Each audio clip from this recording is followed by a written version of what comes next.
Hey guys, welcome to Goku Light manga review. And basically, I'm here to talk today about a new manga that I've started reading. I was recommended to by a few people, and basically was looking for something new to read. I'm reading a couple different mangas right now, but I just started this yesterday, and it's actually pretty amazing. Only completed a couple of chapters, but just here to talk about the first chapter today. Maybe get a few other people interested in it. And so basically, it's called My Hero Academia, and obviously there's a whole other Japanese title to it, so if you can't find it, then Google it. But essentially, the main character, I believe his name is Izuku. That's how you say it, Izuku. Not sure. I'll have to check that out. But basically, a similar main character, kind of timid, not the bravest, but has a dream, a big dream at that, and so that's pretty cool. Um, and before we go into any more characters, let's just kind of get into the plot of it. And this is what was pretty cool. So basically, in this world, some kind of abnormality happens, or kind of like a freak accident. Nobody really knows exactly, or at least not far enough into the story where I'm at. And everybody has these superpowers now.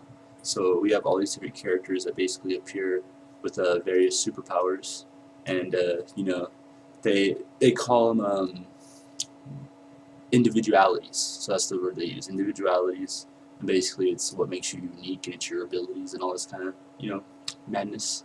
And basically, it turns out that it's almost like the norm. Like 80-90% of people have these abilities. So now, if you don't have the abilities, you're kind of the weird one. And that's the case with the main character. Is everyone around him has superpowers and abilities, and he's average. And it really sucks for him because he wants to be a hero really bad. And it's become one of those things that it's actually the main job, or the dream job in the world now, is that you can become a superhero and you can protect the world. And obviously, with superheroes or supervillains, obviously a great concept. And on top of that, you have schools that teach you how to be a hero and all this other stuff. And I'm pretty sure obviously that's along the lines of what our main character wants to do, is go to the top school to become one of the top heroes. So essentially, it shows him starting to go to school. He's really good at studying and stuff like that, but he has no powers, and that's just a key problem from the start. And so, me personally, as I've gotten into the very couple first chapters, it's a good experience to see. Is he gonna gain some powers? Is he gonna have to do a whole Batman Iron Man thing and find a way around it, or how's that all gonna work? It's gonna be interesting to see that. So I'm looking forward to reading this further. Going into like about the very first chapter, is special chapter. A lot of mangas are like that, so it's twice as long as it normally would be. It's about 50 pages. The normal chapters are about 25. So it was a really good read. The first 50 pages, you get to understand it a little bit better, get a feel for the characters, get a little bit of the background, and you see Izuku's always wanted to be a hero since the whole hero outbreak thing happened. His mom showed him videos about it and all this, and it's just been a big thing for him since he was a kid. And on top of that, we have this other character. His name is Katsutsuki, I believe that's how you say his name. And basically, he's a dick. Um, he's the character that comes in, and he has fucking strong abilities off the start, and he's the one with really good individualities. He's basically putting everybody else down, telling them like, "Hey, you don't even think about it. Like, I'm the best. If you want to challenge me, I'll put you down," and all this other crap. So, you know, uh, he's pretty cool. Not a bad character. He's got a pretty big ego, um, but as always, his ego kind of comes back to haunt him because the first like super villain we really are introduced to within this first chapter is like this like goopy mud guy. We've seen another villain or two in the very first couple pages, but he got handled, so he wasn't really relevant. This is the first villain we've seen that has some relevance, and so he's pretty awesome. He's like this mud goop kind of thing, uh, ooze man kind of thing, and basically takes control of this Kazuki guy, and he's basically like fucking him up. He's using the guy's ability or powers to come out to him. It's a little confusing. Essentially, I'm thinking the goop guy or the other guy has the ability to latch onto others, and so he's like latched onto this Kazuki guy, and he's trying to like merge with him to use his abilities at the same time. And basically, everybody's freezing up. Nobody knows what to do.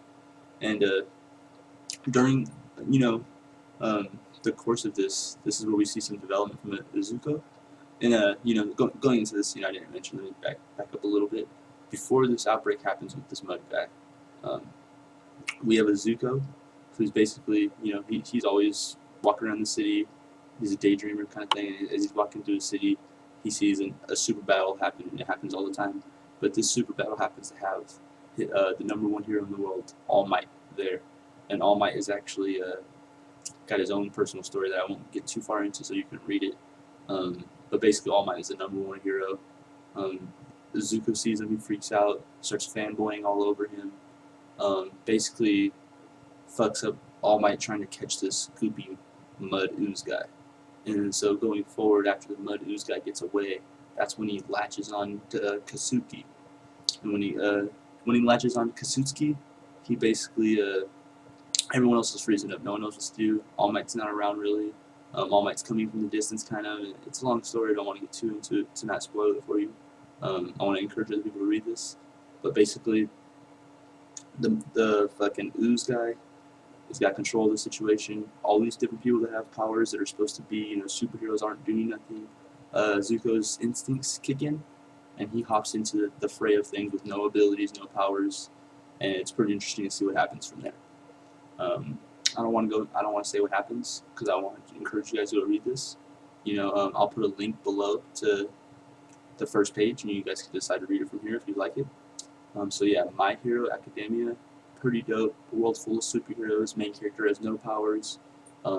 He could be an anime version of Batman in the making for all I know. Who knows? Don't want to say that, but who knows? At the same time, you can see that this has such a grand scheme of things. Like there's gonna be such a vast world and such abilities. Being a One Piece guy, I like the idea of multiple people with abilities. The whole devil fruit thing, or the whole that there's the fact that there's a school. A school concept with multiple classmates trying to compete to become better than each other. That almost reminds me of Naruto in a way. So there's going to be a lot of great shonen concepts I could see brought into this. So first chapter, loved it. Give it an 8 out of 10. Recommend it to anybody looking for something new to read. So yeah, My Hero Academia. Be sure to check it out. I'll be reviewing this constantly. I'm going to do every chapter until I get caught up, and then just review it weekly as it comes out, or monthly. I'm not really sure. I'll have to look into it, but I think it's a weekly series. So yeah, if you like this, be sure to give me a thumbs up and subscribe to my channel if you don't already. And if you didn't like it, be sure to comment below and let me know so I don't waste my time doing any more of these reviews than waste any more of your time. So thank you. This has been Goku of Light, and you guys have a great day.